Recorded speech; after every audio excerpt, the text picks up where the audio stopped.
And I now invite Ms. Atishi Marlena, Councillor and Member of the Legislative Assembly, National Capital Territory of Delhi, India, ICLEI Vice President and Vice Chair of the United Nations Advisory Committee of Local Authorities on Environmental Action, to make a statement. Madam, you have the floor. Excellencies of the United Nations, ladies and gentlemen, I am here today as a representative of the Government of the National Capital Territory of Delhi, India, and as Vice President of ICLEI and Vice Chair of UNACLA. All of us present here come from different cities and countries, but face common challenges. How to provide our citizens high-quality public services while ensuring equity, ecological sustainability, and fiscal prudence.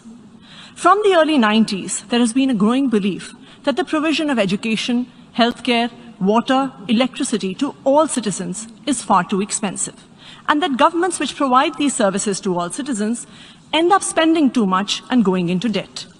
So governments, especially in the developing world, have started withdrawing from these services. Provision of water and electricity have been privatized. People face increasing tariffs.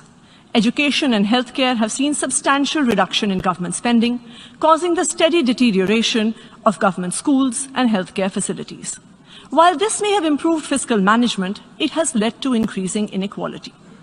However, in the last 7 years in Delhi, a city of 30 million residents, we have shown that we can do both, provide high-quality public services while running a fiscally responsible government.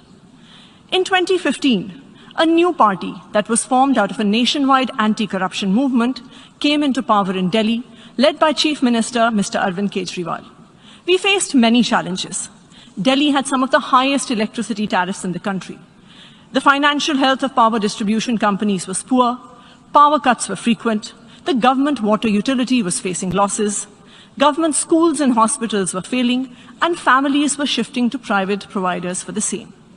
However, in the last 7 years, the Delhi government has turned all this around. We now have 24/7 electricity, some of the lowest electricity tariffs in the country.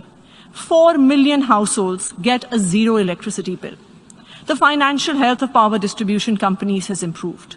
More than 1,500 residential areas in the city of Delhi have got piped water supply for the first time.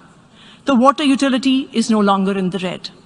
Government schools have been performing better than private schools for the last 5 years.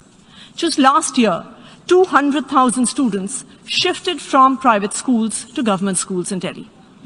Mohalla clinics are providing free healthcare to citizens at a low cost to the government.